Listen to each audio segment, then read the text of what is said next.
नमस्कार, स्वागत है आपका आवाज समाचार में। मैं हूं आपके साथ दीपाली नंदा। बुलेटिन में सबसे पहले आपको बताएंगे इस वक्त की बड़ी हेडलाइंस। बाजार में कमजोरी का दौर बरकरार, टैरिफ के डर से घबराया बाजार। सेंसेक्स निफ्टी लगातार 5वें दिन गिरावट पर बंद। Mid cap small cap shares में रही बिकवाली। रियलिटी, ऑटो, एफएमसीजी इंडेक्स गिरकर बंद। पीएम मोदी ने खुद नहीं किया फोन तो ट्रंप ने रोक दी trade deal. US commerce secretary का बयान, कहा जिन शर्तों पर होने वाली थी डील वो अब टेबल पर नहीं। अमेरिका उस ट्रेड डील से पीछे हटा। बाजार की उठापटक में भी निवेशकों का भरोसा कायम। दिसंबर में एसआईपी इनफ्लो रिकॉर्ड 31,000 करोड़ के पार, लेकिन इक्विटी इनफ्लो में 6% की गिरावट।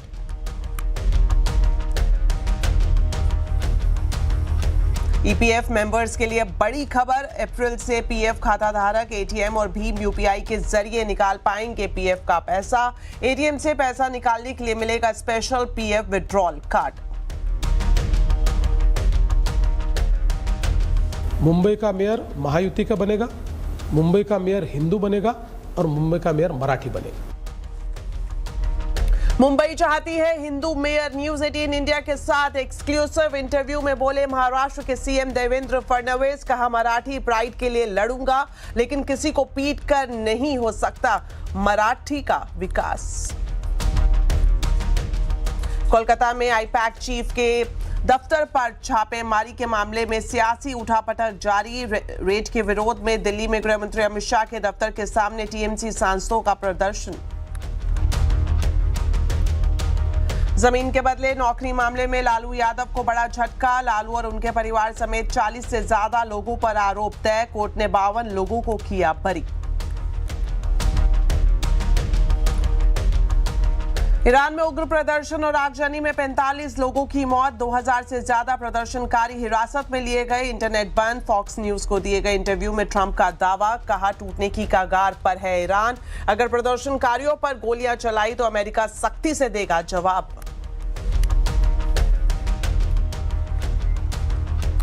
चलिए सबसे पहले बात करेंगे शेयर बाजार की। बाजार में कमजोरी का दौर बरकरार है। टैरिफ की मार के डर से बाजार घबराया हुआ है। लगातार 5वें दिन सेंसेक्स निफ्टी गिरावट पर बंद हुए। आज बाजार में कैसा रहा कारोबार, जान लेते हैं कंचन नौटियाल से। तो कंचन, आपसे जानना चाहेंगे पूरा अपडेट मार्केट को लेकर क्या कुछ है।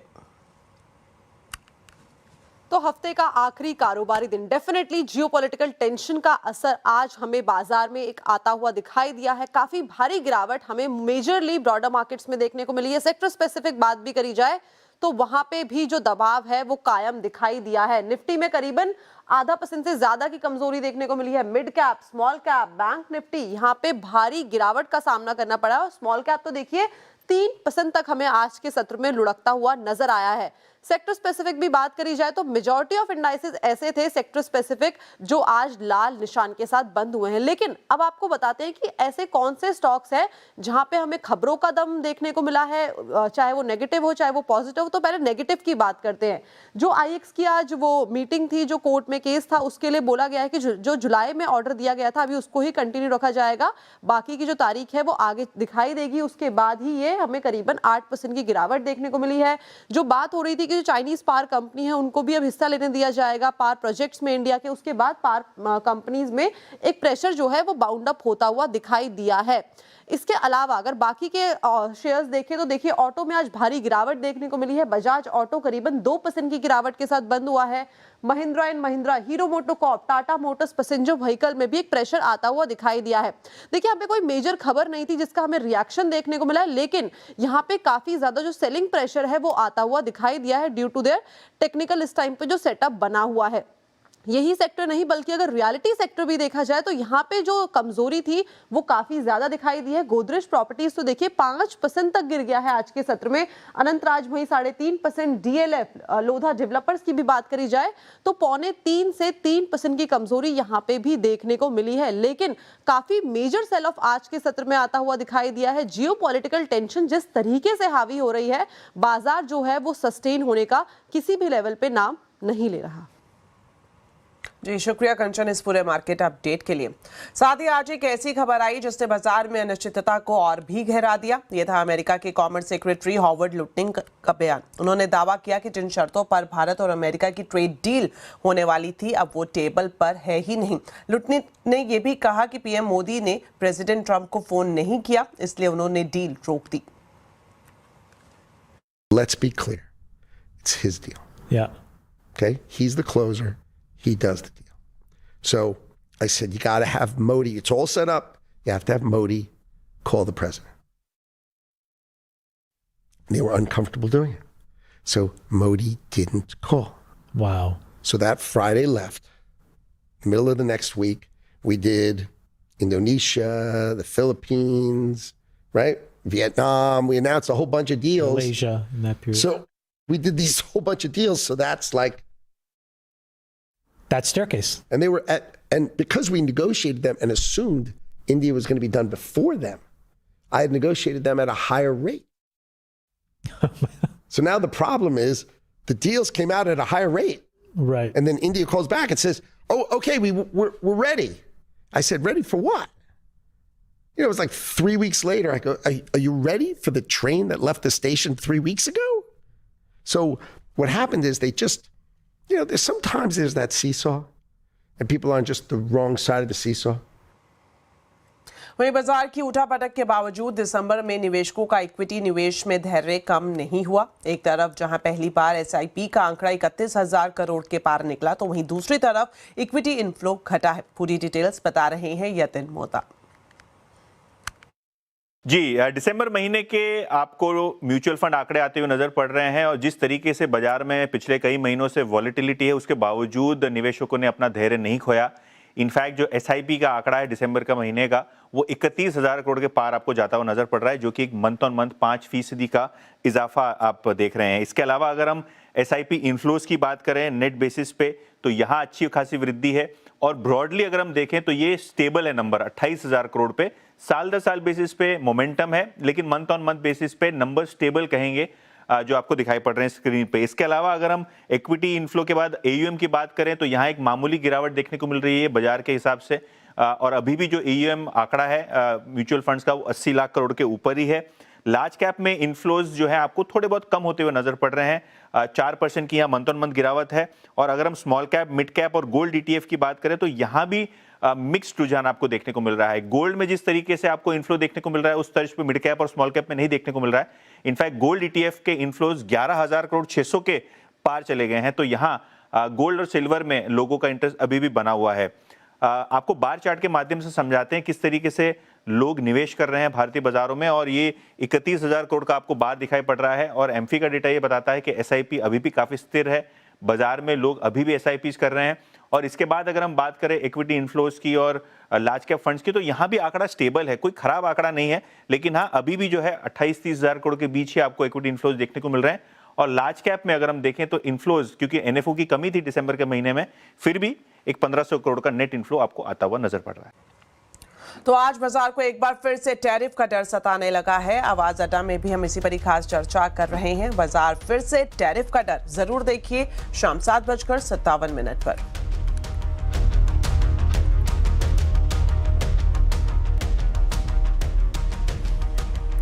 चलिए बढ़ते आगे और आपको बता दें, ईरान में करीब 2 हफ्तों से चल रहा प्रदर्शन अब और भी उग्र हो गया है। प्रदर्शनकारियों ने सरकारी इमारतों को आग के हवाले कर दिया। साथ ही ईरान के कई शहरों में सड़कों पर उतरकर लोगों ने प्रदर्शन किया। इस दौरान हिंसक झड़प भी हुई और खबर के मुताबिक इस हिंसक झड़प में अब तक 45 लोगों की जान गई है।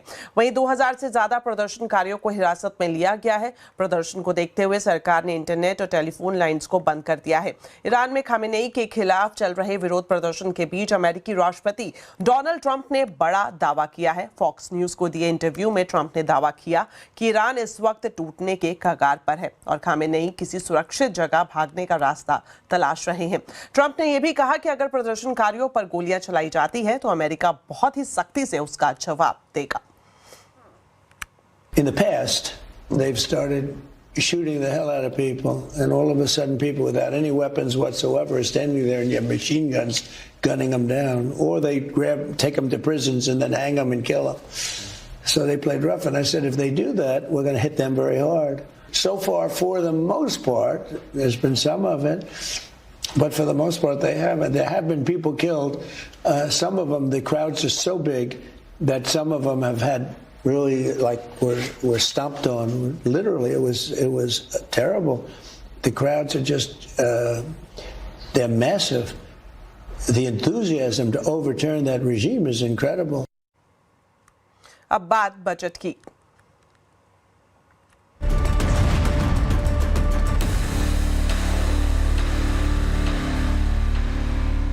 तो जीएसटी के बाद अब कस्टम के पुराने लंबित मामलों के निपटारे के लिए आगामी बजट में एमनेस्टी स्कीम के ऐलान की मांग हो रही है। एक्सपोर्ट इंपोर्ट से जुड़े जानकार और टैक्स एक्सपर्ट ने वित्त मंत्री से कस्टम कानून के तहत नियमों में बदलाव की सिफारिश भी की है। देखिए स्पेशल रिपोर्ट।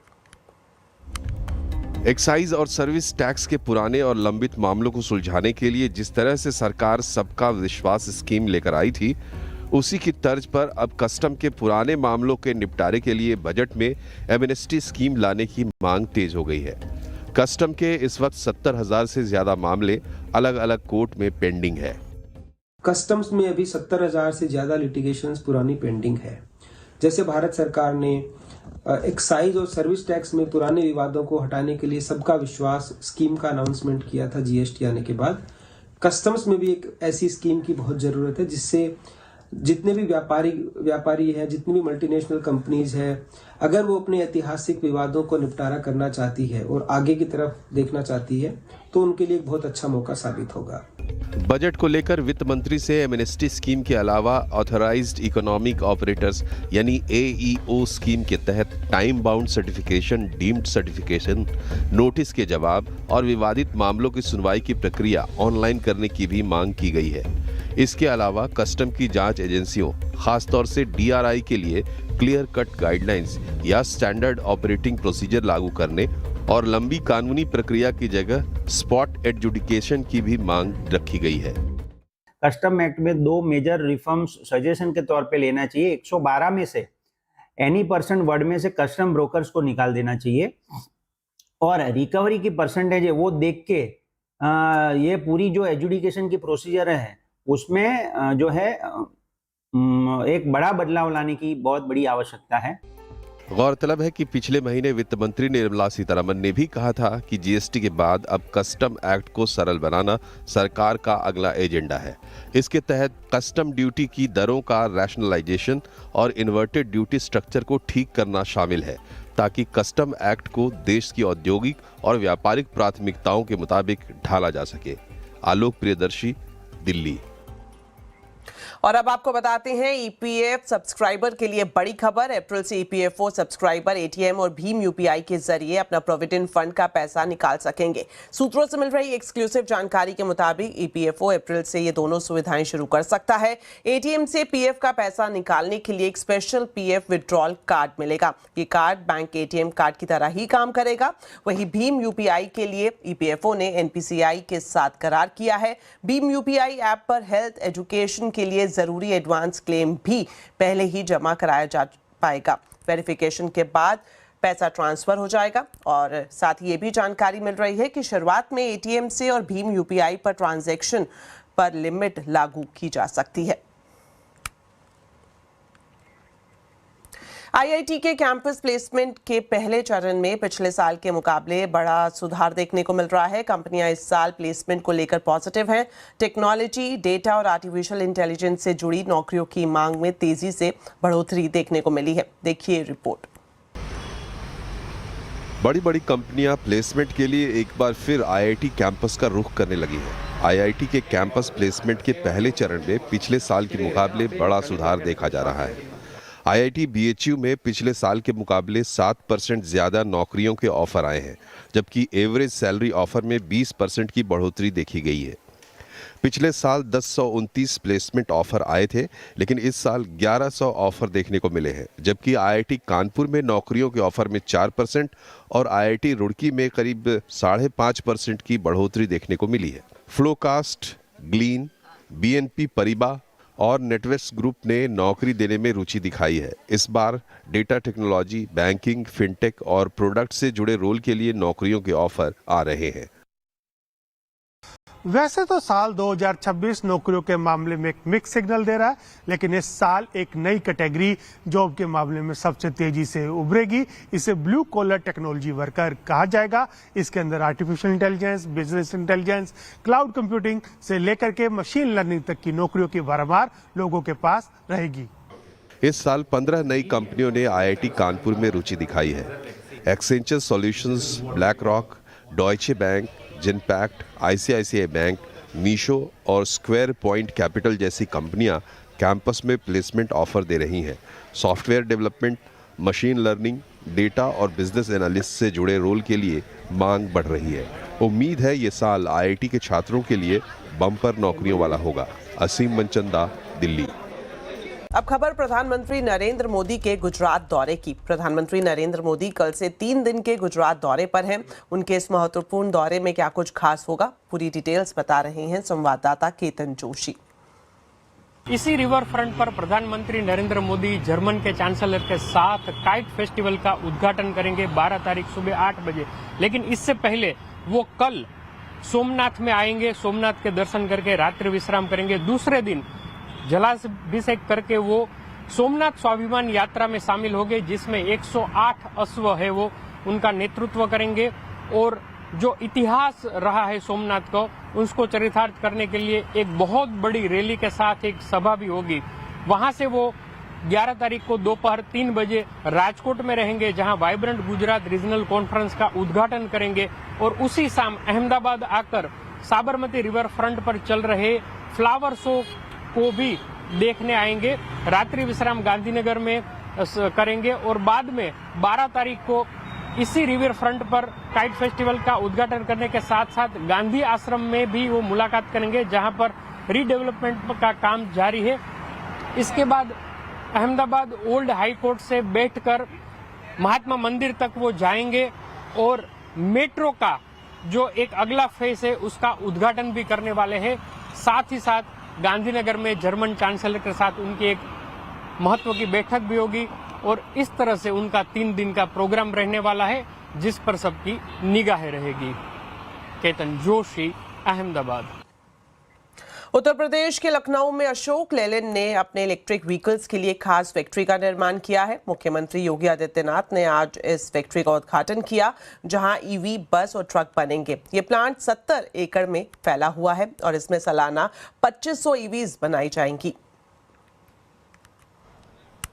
यह परियोजना उत्तर प्रदेश के औद्योगिक विकास और पर्यावरण संरक्षण के प्रति आदरणीय प्रधानमंत्री जी की प्रतिबद्धता के प्रति हम सब के दृढ़ विश्वास का प्रतीक भी है। लगता हूं कि उत्तर प्रदेश